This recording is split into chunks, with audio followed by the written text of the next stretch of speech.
मित्रों, आज की प्रेस वार्ता में आप सबका स्वागत है।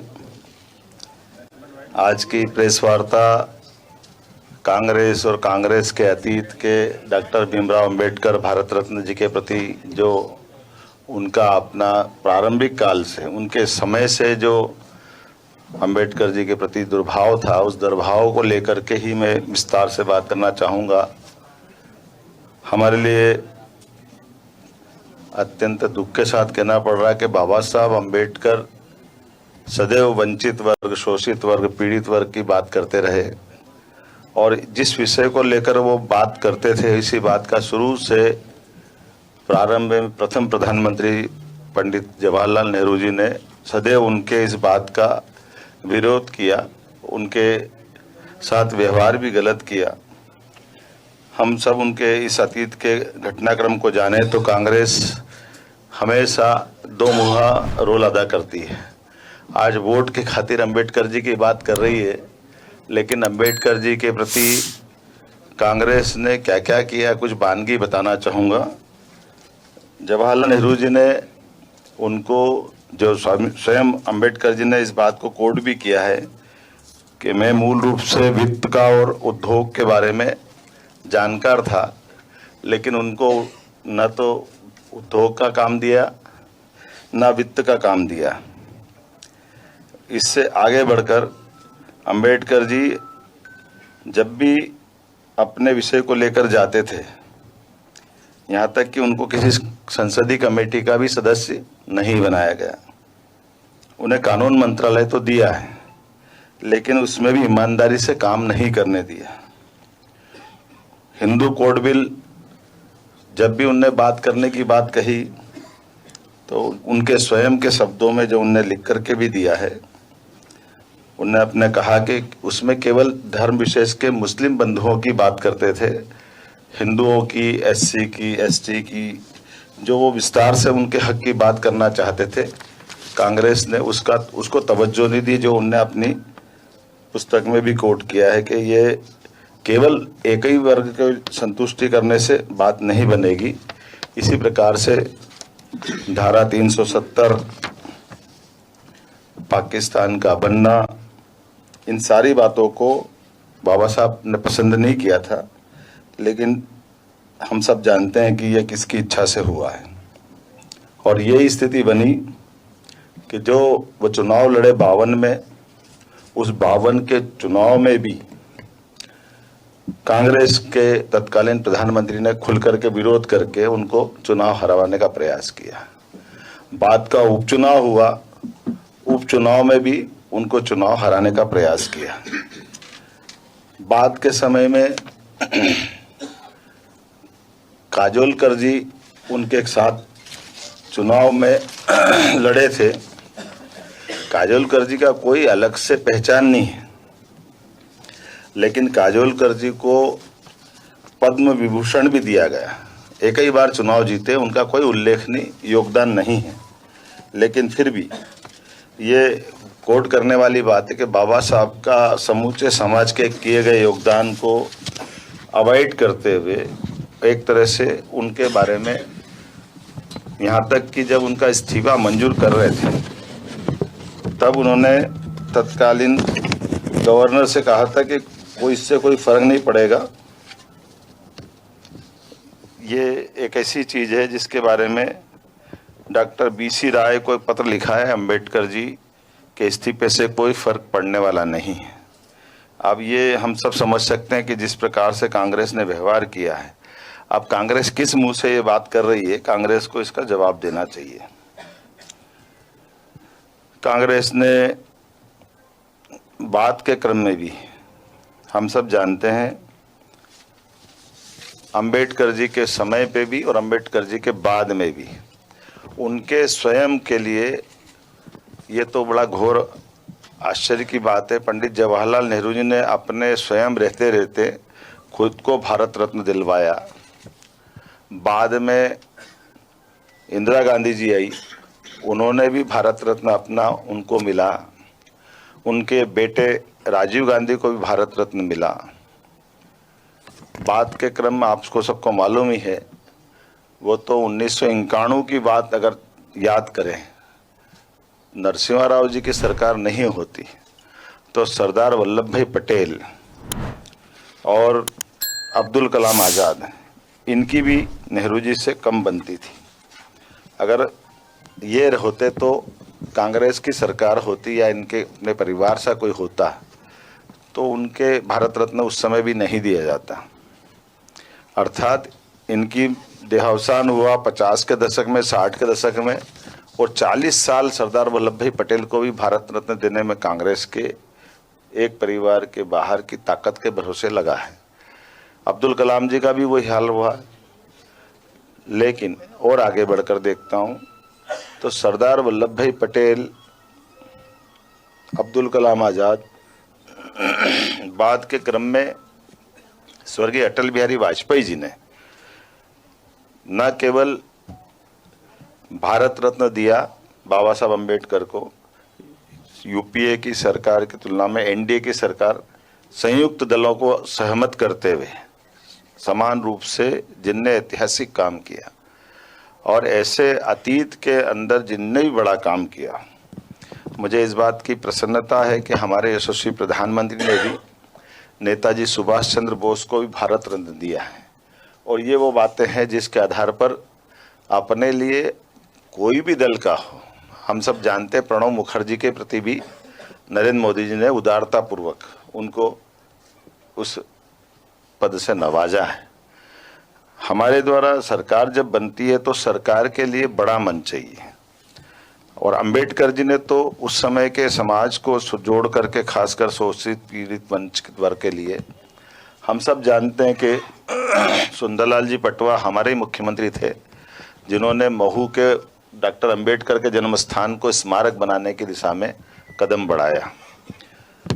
बाद में माननीय प्रधानमंत्री जी ने पंच तीर्थ करके इंग्लैंड में जहां उन्होंने शिक्षा ग्रहण की, चैत्य स्थल मुंबई, जन्म स्थान दीक्षा स्थल नागपुर, महू तो है ही, ऐसे 5 स्थान को पंच तीर्थ बनाने का काम हमारी पार्टी ने किया है।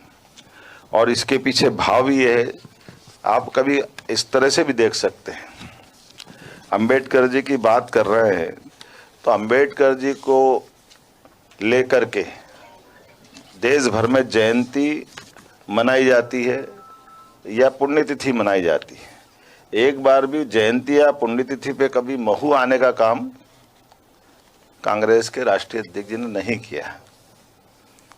मध्य प्रदेश से एक बार यात्रा गुजर रही थी तब जरूर महू रुके। अगर आप उनके तीर्थ पे जाने के भाव नहीं रखते हो तो आपकी श्रद्धा कैसी है। इसीलिए मेरा इतना ही निवेदन है, उससे आगे बढ़कर भी जब भी सरकारें रही तो इनके परिवारों के नाम पर योजनाएं बनाई, स्मारक बनाए, भवन बनाई, जाने क्या क्या बनाए, लेकिन कोई एक भी स्कीम या एक भी स्मारक कांग्रेस के द्वारा अंबेडकर जी से कहीं उनको कोई सम्मान देने का काम नहीं किया है। अब अपने चुनावी समीकरण के आधार पर जैसे कांग्रेस हमेशा अतीत में इसी प्रकार के सगुफे चला करके बात अपने ढंग से अपना वोट बैंक तलाशने का प्रयास कर रही है। देश की जनता समझदार है, देश की जनता को बेवकूफ़ नहीं बनाया जा सकता। मैं उम्मीद करता हूं कि कांग्रेस को अपने अतीत के इस पूरे घटनाक्रम पर माफ़ी मांगना चाहिए और अंबेडकर जी के प्रति सम्मान प्रकट करते हुए ऐसा कोई उनके द्वारा कदम किया जाना चाहिए जो वास्तव में लगे। केवल वोट की खातिर आप किसी को कैसे भी करके विषय पलटने जाओगे, ये बात गले नहीं उतरेगी और जनता इस सब बातों को जानती है। मैं उम्मीद करता हूं कि आज की प्रेस कॉन्फ्रेंस चूँकि राष्ट्रीय स्तर के इसी विषय को लेकर के जोड़ी गई थी और अंबेडकर जी पर ही हमको बात करना है, मैं अपनी ओर से पुनः कांग्रेस के नेतृत्व से अपील करता हूं कि वो अपनी सही बात को सामने लाए, बल्कि उल्टे अपोजिशन के लीडर के नाते से दुनिया का सबसे बड़ा लोकतंत्र भारत है और प्रधानमंत्री के बाद सबसे बड़ा सम्मानीय पद नेता प्रतिपक्ष का है। स्वर्गीय भारत रत्न अटल बिहारी वाजपेयी जी ने उस पद की गरिमा एक तरह से हिमालय की चोटी की तरह बढ़ाई। 5 प्रधानमंत्री के सामने वो अपोजिशन के लीडर के नाते से सदैव बैठते आए। हर एक बार उनने अपनी गरिमा से अपने पद को गौरवान्वित किया है। अभी हम देखते हैं कि मुखौटे लगा करके सेल्फी खिंचाना या सांसदों को धक्के दे देना, ये फिर जो घायल हो गए, जो आरोप लगा रहे, रिपोर्ट कर रहे हैं, अरे भाई आप थाने से उन्हें रिपोर्ट भी करते, आप हॉस्पिटल मिलने चले जाओ, उनकी मिजाज पुरसी कर लो। आप अहंकार में इतने डूबे हो कि हमने जो कर दिया वही सही, तो क्या दुश्मनी कर रहे हो आप? ये कैसा एक विषय है? इस विषय को समझने की जरूरत है।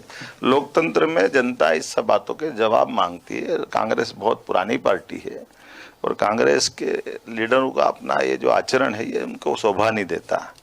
मैं मानता हूं कि इस तरह की बातों के बाल पे माननीय अमित शाह जी वो व्यक्ति है। जब मैं अपनी स्तर की बात करूं कि मैं अभी इन्वेस्टर समिट के लिए लंदन जा रहा था, तो माननीय पीएम साहब से, माननीय एचएम साहब से जब मिला था, तो एचएम साहब ने कहा कि वो जो जहां रुके हैं आप लंदन में कार्यक्रम बने, तो जरूर उनका जो 2 साल पढ़ करके लंदन में वो पढ़ने गए उस स्थान को जरूर देखना है।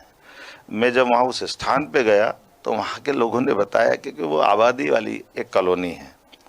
तो जब हमारी सरकार ने तय किया लेने का, तो 8-10 साल मतलब उसमें मुकदमा लड़ना पड़ा, क्योंकि वो उसको स्मारक नहीं बना देना चाहते थे इंग्लैंड के लोग।